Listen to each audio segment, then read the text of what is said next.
30대 여성이 친구로부터 한 재력가 남성을 소개받았습니다.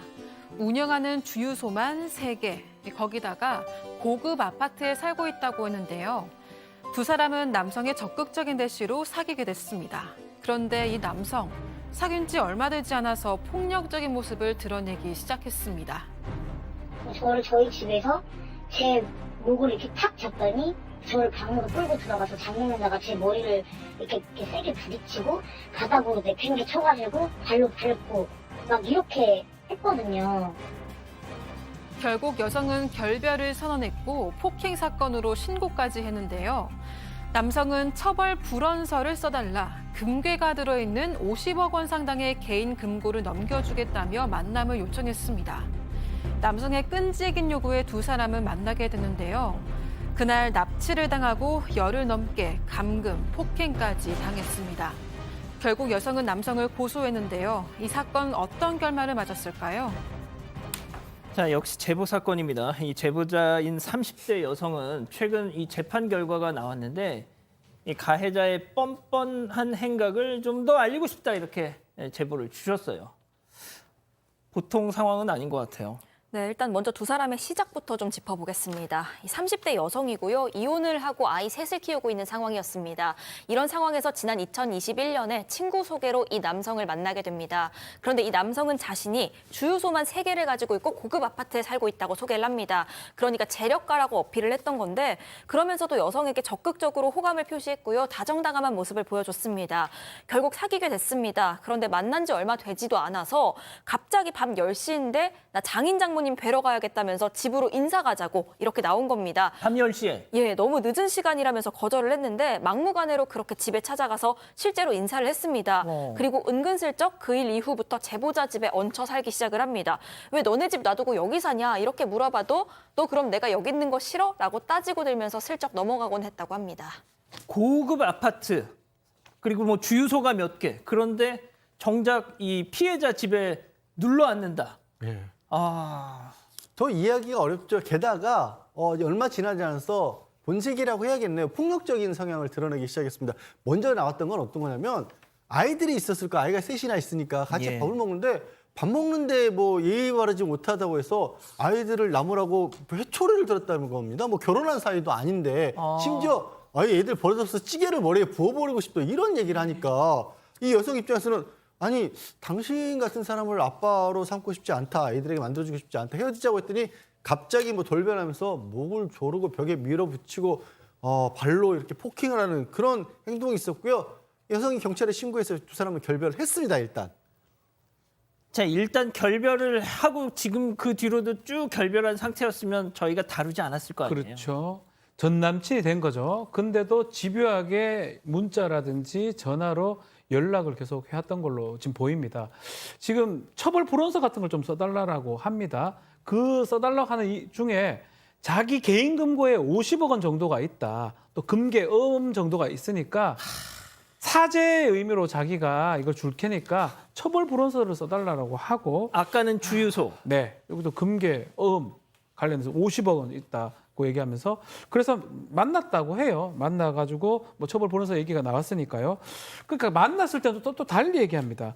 지금 아버지가 좀 위독하니까 진주로 가야 된다 얘기를 하고요. 근데 아버지가 좀 극단적인 뭐 선택을 그 이후에 아버지가 또 그냥 선택했기 때문에 마음의 준비가 필요하다라고 또 얘기를 했고요. 그래서 나중에 진주에 가니까 아버지 벌써 돌아가셔가지고 여기 갈 필요 없다. 결국 유산 받기 위해서 해야 된다라고 얘기를 계속 했습니다. 자, 뭐 주유소 3개 그리고 고급 아파트. 자, 전 남친은 이 아버지가 돌아가셨으니까 1,000억 원 상당의 재산을 물려받아야 된다면서 우리 변호사 고문 변호사 만나러 가자라고 했다는 건데요. 자, 변호사라고 말했던 남성을 만나러 가는 순간 이게 다 거짓이었구나라는 걸 깨달았다고 합니다. 체크포인트 짚어보죠. 죽었다던 아빠가 살아 돌아왔다는 겁니다. 오늘 조금 전해드리는 사건들이 다 진짜 막 그 장탄식이 나오는데요. 이게 도대체 무슨 얘기인지 직접 한번 들어보시죠.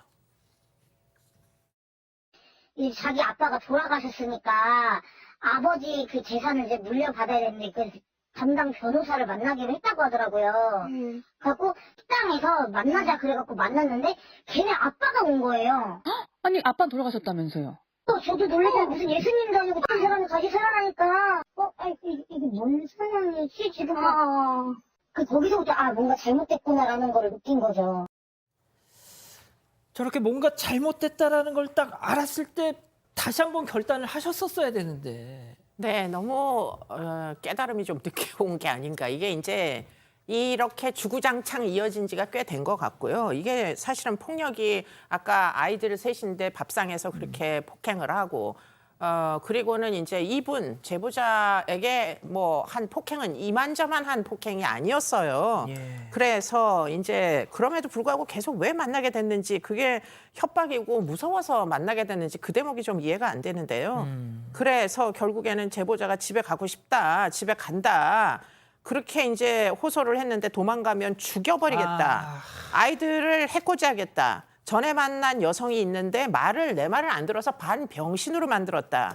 생각하고 내 말 잘 들어라. 이런 식으로 마구 협박을 하면서 지금 2021년도 3월 27일 이후에 여러 지역의 모텔을 끌고 다니면서 도망을 못 가게 옷을 다 벗겨놓고 알몸 상태로 머리채를 잡고 때리고 성폭행까지 이루 말할 수 없는 폭행을 했다는 게 이 사건의 실체입니다. 예, 진짜 그게 딱 실체네요.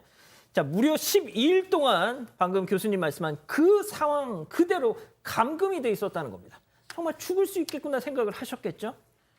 제보자 얘기 더 이어서 들어보시죠. 또 저를 다 알몸으로 있으라고 하더라고요. 이렇게 있으나 저렇게 있으나 죽겠구나 싶어가지고 이제 제가 이제 막 이러고 이렇게 소리를 들었어요. 소리를 지르니까 얘가 이제 놀래갖고 제 입에다가 손을 집어넣고 저를 얼굴을 주먹으로 막 이렇게 때린 거예요. 그래갖고 제가 막 이러고 막 이제 막 난리를 치니까 이제 업주분이 이제 막 소리가 막 크게 들리니까 문을 두들긴 거예요. 그래갖고 이제 제가 문을 열려고 나가려고 하니까 저를 이렇게 문 앞에서 이렇게 막더라고요, 못 나가게.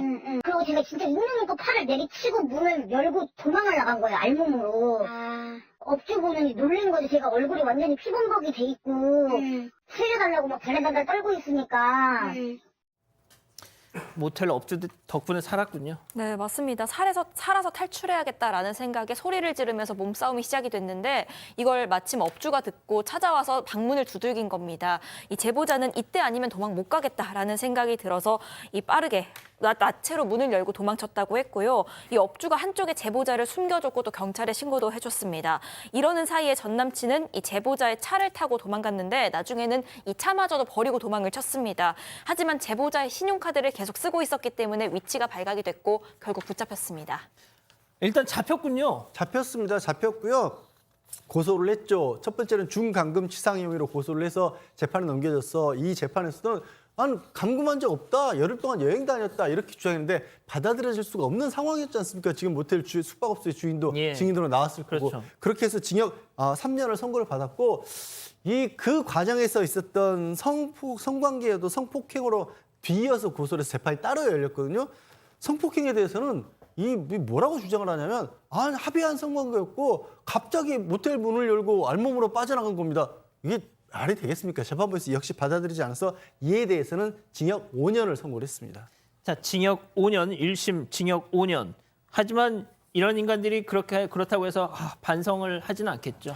자, 항소를 했다라고 합니다. 그리고 재판하는 과정에서 여러 가지 사실을 알게 됩니다. 2013년에 당시 아내의 친구를 감금하고 성폭했던 사실도 드러났고요.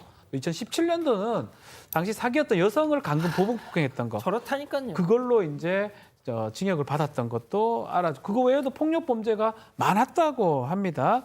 그리고 또 놀라운 거는 다 거짓말이었던 거예요. 주유소 뭐 있겠습니까? 없습니다. 직업 있겠습니까? 없습니다. 아파트는요? 없죠, 당연히 있겠습니까? 그런 거짓말 사실도 다 드러났고 다만 걱정이 됩니다. 뭐 5년이든 뭐 징역형이 확정되면 또 돌아올 가능성이 있기 때문에 여성 이 제보자 입장에서는 이 남자를 만나기 두렵기 때문에 좀 주민번호라든지 개인 신상을 좀 바꿀까, 아이 이름도 바꿀까 그 고민을 지금 하고 있다고 합니다.